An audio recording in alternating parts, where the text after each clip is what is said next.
हरिओम। जय श्री कृष्ण। कर्मकांड बाय आनंद पाठक में एक बार फिर से मैं हृदय पूर्वक आप सभी का स्वागत करता हूं। और इस वर्ष 18 नवंबर 2021 अर्थात कार्तिक शुक्ल चतुर्दशी अर्थात वैकुंठ चतुर्दशी, जैसा नाम वैसा ही महत्व, अर्थात वैकुंठ ले जाने वाली चतुर्दशी है यह। कैसे? तो उस दिन क्या करना है आपको, उस दिन का महत्व क्या है? तो उस दिन आंवले की वृक्ष की पूजा या आंवले की पूजा वैकुंठ ले जाने वाली है। जैसे कथा के अनुसार संक्षिप्त में आपको सुना दूं। जैसे कथा के अनुसार हमारे पुराणों में लिखा है कि पूर्व काल में परब्रह्म ब्रह्मा जी जब अविनाशी परब्रह्म का ध्यान कर रहे थे और जैसे जैसे उनका तप ध्यान बढ़ने लगा तो उनके शरीर से ऊर्जा निकलने लगी और प्रसन्नता से उनकी आंखों में से अश्रु निकले और प्रेम पूर्वक परिपूर्ण से वह अश्रु थे और वह अश्रु जब पृथ्वी पर गिरे तो उसी अश्रुओं में से आंवले की उत्पत्ति हुई, जिनमें से बहुत शाखाएं और उपयुक्त शाखाएं निकलने लगी और वह जो वृक्ष था, वह जो शाखाएं थी वह आंवलों से भरी हुई थी। जैसे आप मेरे पीछे अभी चित्र में शायद देख पा रहे हैं कि आंवले की शाखाएं बहुत सारी है, उसमें से आंवले का फल निकल रहा है उसी प्रकार से। और वह आंवले के फलों से बहुत ही हरा भरा वृक्ष था और सभी वृक्षों में सबसे पहले यही वृक्ष था।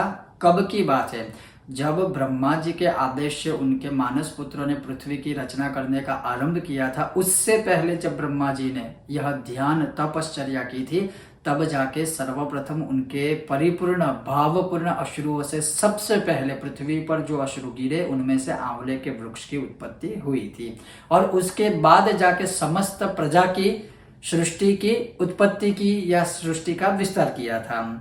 जब देवता आदि वहां गए तो वो भी देखकर आश्चर्यचकित हो गए कि ये कैसा वृक्ष है, ये कहाँ से उत्पन्न हुआ, किस प्रकार से हुआ। उतने में ही एक आकाशवाणी हुई और आकाशवाणी में भगवान ने कहा कि यह जो वृक्ष है वह सर्वसमर्थ है, सर्वोत्तम है, भगवान श्री हरि का प्रिय वृक्ष होगा और भगवान श्री हरि का प्रिय वृक्ष है।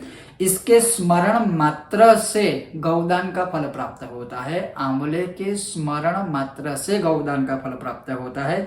इसके दर्शन से और स्पर्श से 2 गुना फल प्राप्त होता है और उसको खाने से 3 गुना फल प्राप्त हो जाता है, 3 गुना फल प्राप्त होता है। अतः सभी कामनाओं की सिद्धि के लिए आंवले के वृक्ष की पूजा अवश्य करनी चाहिए। और आगे भगवान ने कहा आकाशवाणी के माध्यम से कि जो मनुष्य आंवले के वृक्ष के नीचे कार्तिक माह की चतुर्दशी को श्री हरि की पूजा करते हैं, जो भोजन करता है उसके सभी पापों का नाश होता है। और श्री राधा सहित श्री कृष्ण का कोई आंवले के वृक्ष के नीचे खास करके वैकुंठ चतुर्दशी को पूजन करता है, उनके सभी पापों का विनाश हो जाता है। 1 करोड़ गुना उसे पुण्य फल प्राप्त होता है। न केवल वृक्ष की बात है, वृक्ष की छाया, आंवले के वृक्ष की छाया में भी कोई पूजा पाठ कथा आदि करता है तो उनके सभी पापों का विनाश हो जाता है और अन्न दोष से वह मुक्त हो जाता है। अब किस प्रकार से आंवले के वृक्ष की उस दिन वैकुंठ चतुर्दशी को पूजा करनी चाहिए? तो सर्वप्रथम उस दिन ये कहा है कि राधा सहित श्री कृष्ण की पूजा आप आंवले के वृक्ष के नीचे बैठकर कर सकते हो। आंवले के वृक्ष को केवल आप जल भी सिंचन कर सकते हो, जल भी अगर अर्पित करते हो तो भी आपको पुण्य फल प्राप्त होता है। या फिर सरल क्रम में मैं कहूँ कि जब भी आप आंवले के वृक्ष के समीप जाते हो सर्वप्रथम उन्हें नमस्कार कीजिए। ओम नमो भगवते वासुदेवाय, ओम कृष्णाय नमः, या जो भी श्री हरि का आपको मंत्र आता हो, ओम राम रामाय नमः। केवल श्री राम भी अगर आप आंवले के वृक्ष के नीचे बोलोगे तो भी सभी कार्य समर्थ हो जाएंगे। तो सर्वप्रथम आप आंवले के वृक्ष को नमस्कार कर सकते हो। जैसे इसमें लिखा है कि आप आंवले के वृक्ष की 108 बार प्रदक्षिणा कर सकते हो। आंवले के वृक्ष के नीचे बैठकर श्री सत्यनारायण व्रत कथा आदि कर सकते हो या ब्राह्मणों के द्वारा करवा सकते हो। सपरिवार अपने परिवार सहित वहां पर बैठकर विष्णु सहस्त्र का पाठ आदि आप कर सकते हो। सपरिवार या अकेले भी आप चाहो तो वहां पर बैठकर विष्णु सहस्त्र के पाठ के साथ या विष्णु सहस्त्र का पाठ न कर सके तो ओम नमो भगवते वासुदेवाय का मंत्र जाप कर सकते हो, ओम नमो नारायणाय का जाप कर सकते हो, श्री सूक्तम का भी आप वहां पर पाठ कर सकते हो। अगर वो भी करने में समर्थ नहीं है कोई बात नहीं, आप आंवले के वृक्ष को टीका लगाइए, चंदन या कुमकुम का अक्षत समर्पित कीजिए, पुष्प की पंखुड़ियां या पुष्प की माला आप अर्पित कीजिए, फिर उनको जल सिंचन कीजिए। आंवले के वृक्ष के नीचे आप एक दीप दान कीजिए, अर्थात एक दीप प्रज्वलित कीजिए। तो जैसे जिस प्रकार से जिस भाव से आप चाहो उस प्रकार से उस भाव से वैकुंठ चतुर्दशी के दिन आंवले के वृक्ष की पूजा अवश्य कीजिए। और देश काल अनुसार जहां पर आंवले का वृक्ष सभी जगह तो प्राप्त नहीं हो सकता है तो फिर क्या करें, तो अगर आपके पास हरा आंवला अगर मिलता है तो बाजार में से वह आंवला लाकर जैसे जैसे मैंने जो भी कहा है वो ही उसी हिसाब से आप अपने घर में भी आंवला रखकर उसी हिसाब से उनकी प्रदक्षिणा कर सकते हैं, उनकी पूजा कर सकते हैं। उस आंवले के सामने बैठकर आप विष्णु सहस्त्र आदि का पाठ भी कर सकते हैं। उसी प्रकार से जितना फल आपको प्रत्यक्ष आंवले के वृक्ष के समीप प्राप्त होता है उतना ही फल आपको आंवले की भी पूजा करने से प्राप्त होगा। मान लीजिए हरा आंवला भी अगर नहीं मिलता है तो ड्राई आंवला जो सूखा आंवला भी अगर मिलता है उसकी भी अगर आप पूजा करते हो तो सर्वोत्तम फल प्राप्त होता है। न केवल इतना, उस दिन अगर आप आंवले के वृक्ष के नीचे बैठकर सपरिवार या ब्राह्मणों को बुलाकर अगर भोजन आदि करवाते हो तो अन्न दोष की समाप्ति हो जाती है, सभी दोषों का विनष्ट हो जाता है, नाश हो जाता है। उस दिन अगर आपको लक्ष्मी की प्राप्ति करनी है तो आंवले के जल से आप स्नान कीजिए और उसके बाद शुद्ध जल से आप स्नान कर सकते हो। तो आंवले के जल से स्नान करने से लक्ष्मी की प्राप्ति होगी। उसी प्रकार से आंवले के वृक्ष की छाया के नीचे या आंवले के वृक्ष के नीचे अगर आप पिंड दान करवाते हो पितरों के लिए या पितरों का केवल स्तोत्र भी करते हो तो पितरों को गति प्राप्त होती है।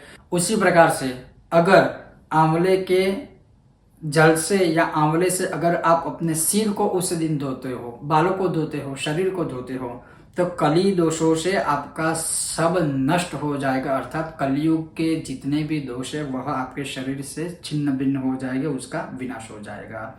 उसी प्रकार से उसी दिन अगर आप अपने घर में आंवला लाते हो, उसी दिन अगर आप अपने घर में आंवले का वृक्ष या पौधा एक कुंडे में या एक गमले में अगर आप उसको उगाने की कोशिश करते हो तो तत्काल उसी समय घर में जो भी भूत प्रेत पिशाच आदि कोई भी बाधाएं है वह सभी बाधाओं से आप मुक्त हो जाओगे। तो कहने का तात्पर्य यही है कि इस वैकुंठ चतुर्दशी को आंवले की या आंवले के वृक्ष की पूजा कीजिए, या फिर पूजा न करने में समर्थ हो तो जैसे मैंने जो बताया भोजन भी कर सकते हो, सब परिवार वहां बैठ भी सकते हो, भगवान का कीर्तन भी कर सकते हो, श्री हरि कीर्तन कर सकते हो, दीप दान कर सकते हो, आप पिंड दान कर सकते हो, पितरों का स्तोत्र कर सकते हो, विष्णु सहस्त्र पाठ कर सकते हो। कुछ भी ना कर सके तो जैसे उसका स्पर्श और स्मरण मात्र से भी तिगुना फल प्राप्त होता है, तो केवल आप वंदन भी अगर करोगे तो भी आपको बहुत पुण्य की प्राप्ति होगी। तो मत भूलिए इस कार्तिक शुक्ल वैकुंठ चतुर्दशी को आंवले के वृक्ष की पूजा, आंवला का स्मरण, आंवले का स्नान आपको वैकुंठ में ले जाएगा। तो ये था आज का विषय और वीडियो। आपको यह विषय वीडियो कैसा लगा अवश्य मुझे बताइए। और साथ में मैं ये भी कहूंगा कि अगर आप प्रत्यक्ष रूप से या किसी भी रूप से आंवले के वृक्ष की पूजा या आंवले के वृक्ष नीचे कोई भी व्रत जप तप साधना आदि करते हो तो हमारे व्हाट्सएप के दिए हुए नंबर पर आप अवश्य हमें एक वीडियो क्लिप भेजने की कोशिश कीजिएगा या तस्वीर भेजने की कोशिश कीजिएगा। अगर आपने सही में वह व्रत किया है तो हम आपकी परमिशन के बाद अवश्य उसको हमारे यूट्यूब चैनल या फिर किसी भी सोशल मीडिया प्लेटफॉर्म पर उसको अपलोड करने की कोशिश करेंगे। और ये अपलोड करने का लक्ष्य हमारा एक ही है, हम जो करते हैं आप जो करेंगे वो देखकर और लोग भी सीख सके और सबको इसकी प्रेरणा प्राप्त हो सके। आप सबका बहुत बहुत धन्यवाद। आप सब अपना ख्याल रखिएगा, अपने परिवार का ध्यान रखिएगा और इस वैकुंठ चतुर्दशी की मेरी ओर से आप सभी को बहुत बहुत शुभकामनाएं। जय श्री कृष्ण। ओम गणेश।